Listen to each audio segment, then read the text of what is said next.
Distinguida concurrencia, tengan todos muy buenos días.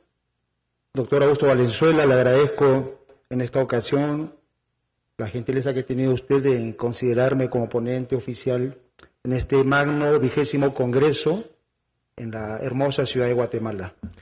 Amigos todos, ayer se han comentado algunas noticias del ámbito internacional que han creado alguna perplejidad, pero yo les traigo otras que son alentadoras y todas ellas provienen de Suecia. Obviamente no voy a referirme al trovador Bob Dylan, Premio Nobel de Literatura, eso ya todos lo sabemos, sino al experimento que ha reducido en algunos casos, en algunas organizaciones en Suecia, la jornada laboral a 6 horas sin reducción de remuneraciones, y parece que la reducción va a ser incluso a 4 horas. Por consiguiente, debemos mirar esas experiencias para procurar implantarlas en nuestro medio. Pero de Suecia también hay otra noticia, y me refiero al conferimiento del Premio Nobel de Economía de este año a 2 economistas, uno de ellos el profesor inglés Oliver Hart y su colega finlandés Bengt Holmström, en su estudio sobre la teoría de los contratos, que tiene que ver con la eficiencia de los contratos, las negociaciones en todos los niveles, por ejemplo, en las prisiones públicas, las remuneraciones de los profesores, y me parece que está en la corriente del análisis económico del derecho. Y esto confirmaría la relación de primer grado que a nivel epistemológico existe entre el derecho, la economía y la política, según el filósofo norteamericano Charles Sanders Peirce, quien señalaba que el derecho, a diferencia de las otras ciencias, no está en la condición de demostrar verdades, sino de prescribir conductas como ciencia normativa. La economía tiene el mismo carácter para el profesor Peirce y también la política. Como quiera que se está acercando cada vez más la economía al derecho, faltaría pues que los actores políticos manifiesten esa voluntad, ¿no?, para la mejora de todos nosotros. Quiero tomar algunas palabras de mi colega, compatriota y predecesor, el doctor Ángel Delgado, con relación al régimen laboral en el Perú que se ha intentado unificar y aglutinar en la Ley 30.057. Pero esto, parafraseando al doctor Roberto Pompa, quien el día de ayer señaló que el trato igualitario a los desiguales solo genera mayor desigualdad. Pero esto ya lo había advertido Aristóteles en su Ética a Nicómaco, y es la justicia isomérica o la injusticia disfrazada de justicia, ¿no? Y lo isomérico es un término tomado de la química o de la medicina, de aquellos elementos en apariencia iguales, pero con comportamiento diferente.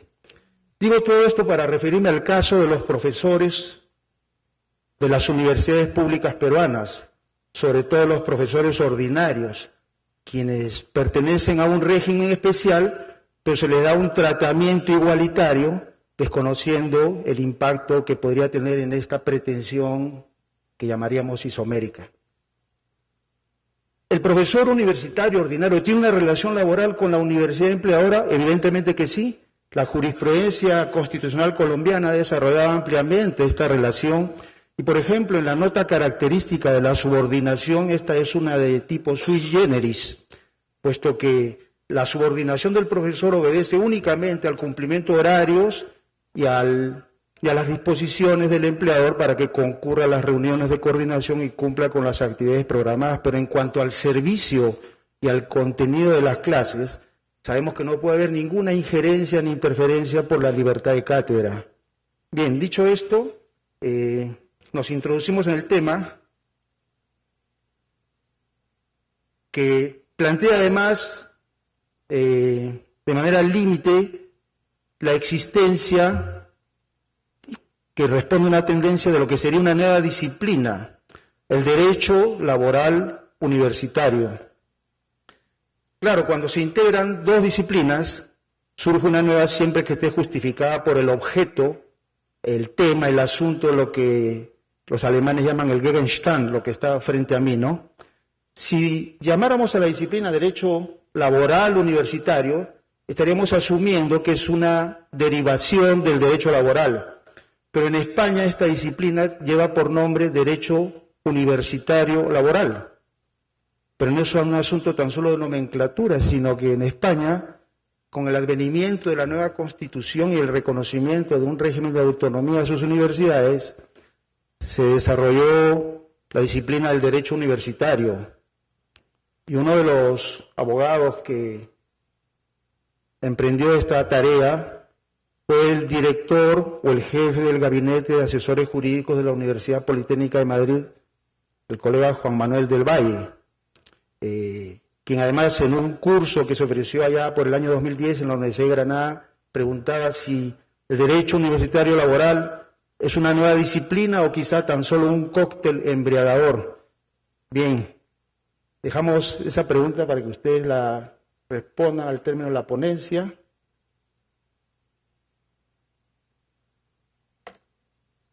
Ahí tenemos algunas ideas que les he anticipado, pero en el caso peruano, que es el caso del que nos vamos a ocupar a continuación, el objeto es muy circunscrito y se referiría exclusivamente a las consecuencias del artículo 84 de la nueva ley universitaria peruana, la ley 30.220, que de un cambio de régimen autónomo de universidades que ha sido tradicional en el Perú. Y no olvidemos que el Perú es sede de la universidad más antigua de América, la Universidad de San Marcos, mi alma mater. Esta ley 30.220, en un afán de cambiar algunas prácticas inadecuadas en las universidades privadas, ha pasado de manera bruta a un régimen heterónomo, es decir, creando un organismo supervisor, calificador y que toma las decisiones de todo nivel en las universidades.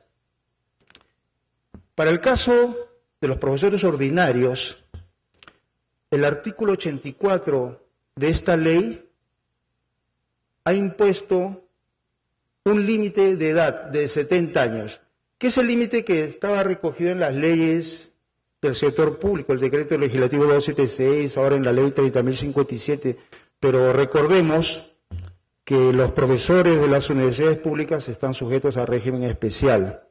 Se planteó una acción de inconstitucionalidad contra la ley, contra determinados artículos de la misma. El Tribunal Constitucional peruano finalmente resolvió señalando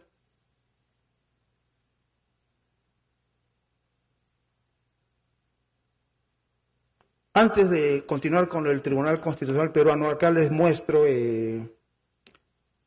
una página de la obra Historia documentada del Sindicato de Personal Académico de la Universidad Nacional Autónoma de México, del filósofo político y sindicalista José Woldenberg, quien ya da cuenta que en la escuela sindical del sindicato UNAM, a inicios de los 70 se impartía como curso importante el derecho laboral universitario.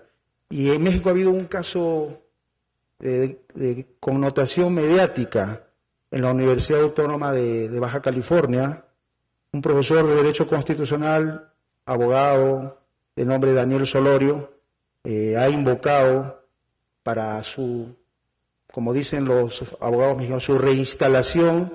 En el Perú se conoce este acto como reposición en un amparo por violación a su derecho laboral universitario, ¿no?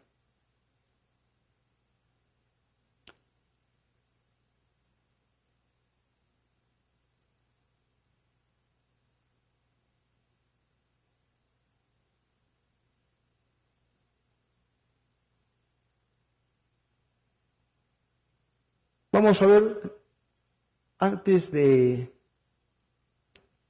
referirnos al tema de la ratificación, los obiter dictum del Tribunal Constitucional. Ahí están.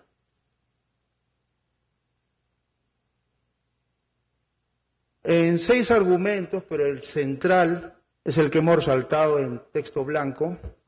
El Tribunal Constitucional considera que el artículo 84, en cuanto al límite de edad de los profesores ordinarios de las universidades públicas peruanas, no es violatorio de la Constitución, puesto que en palabras del tribunal, porque esta es una transcripción del fundamento 253 de esta extensa sentencia, señala que viabiliza el derecho de acceso a la función pública de nuevos cuadros, favoreciendo la movilidad y el ascenso de los profesores ordinarios.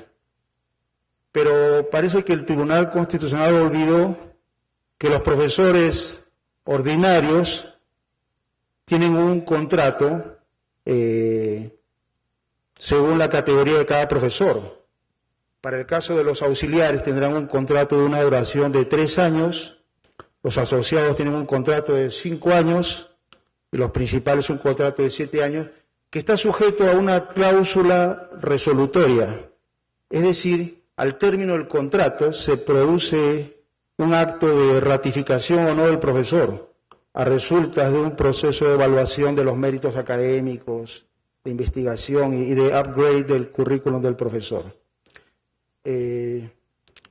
La Corte Suprema del Perú, con relación a la validez de las cláusulas resolutorias en los contratos de trabajo, ha tenido un pronunciamiento en el año 2014 y de conformidad con la doctrina señala que la cláusula resolutoria se rige por la futuridad, la nota de incertidumbre y el acuerdo entre las partes sobre la voluntad de la ley. En el caso de la incertidumbre, en la ratificación de los profesores, consideramos que esa característica puede ser discutida por cuanto el desempeño del profesor a lo largo de su periodo correspondiente puede dar lugar a una certeza. Ese es un principio del derecho administrativo, ¿no? El principio de predictibilidad. En cuanto a la ratificación, como un acto propio de la relación laboral de estos profesores, caben formular algunas preguntas, ¿no? En el contexto del due process. ¿Es el profesor informado de manera fehaciente y además oportuna de los estándares de evaluación a los cuales va a ser sometido al término de su periodo de nombramiento? ¿Se cambian estas reglas en detrimento del profesor? ¿Hay acaso garantías de imparcialidad en el órgano que evalúa al profesor, habida cuenta que el carácter polifacético de la docencia puede generar la relación simultánea o sucesiva con muchos jefes, con el jefe de departamento, el decano, el director del programa, según sea la labor del profesor? Así como la imparcialidad del órgano que propone, que en este caso es el Consejo de Facultad, y del que decide la ratificación, que es el Consejo Universitario. Entonces, esa normativa de la ratificación tendría que estar recogida en el estatuto de cada universidad. Como quiera que la ley 3220, que es una ley de vigencia vertical, dispuso que la adecuación de los estatutos se dé en un plazo corto, algunas universidades no lo han hecho, y se han resistido al cumplimiento del artículo 84 para el cese de los profesores mayores de 70 años, argumentando en primer lugar que al tratarse de una norma que restringe derechos, su aplicación es a futuro y no para las situaciones y relaciones jurídicas existentes. Pero hay otro detalle, que este artículo 84 le impide al profesor ordinario septuagenario ocupar cargos administrativos. Creemos que esa disposición es violatoria del derecho del profesor de acceder a los cargos, no solo administrativos, sino fundamentalmente a los asientos académicos. Será el estatuto de cada universidad el que determine cuáles son sus cargos administrativos y cuáles, evidentemente, los académicos, ¿no? Ahora, todo esto resulta paradójico en el Perú, cuya presidencia de la República ha sido lograda por un candidato cercano a los 80 años. Entonces, si el ciudadano cuasi octogenario es competente para el desempeño de la presidencia de la República, con mayor razón lo debe ser para la docencia universitaria, que es el aquilatamiento de la experiencia, y medidas de esta naturaleza puede resentir al alumnado, también a la sociedad en el proceso de formación de las universidades. Muchas gracias.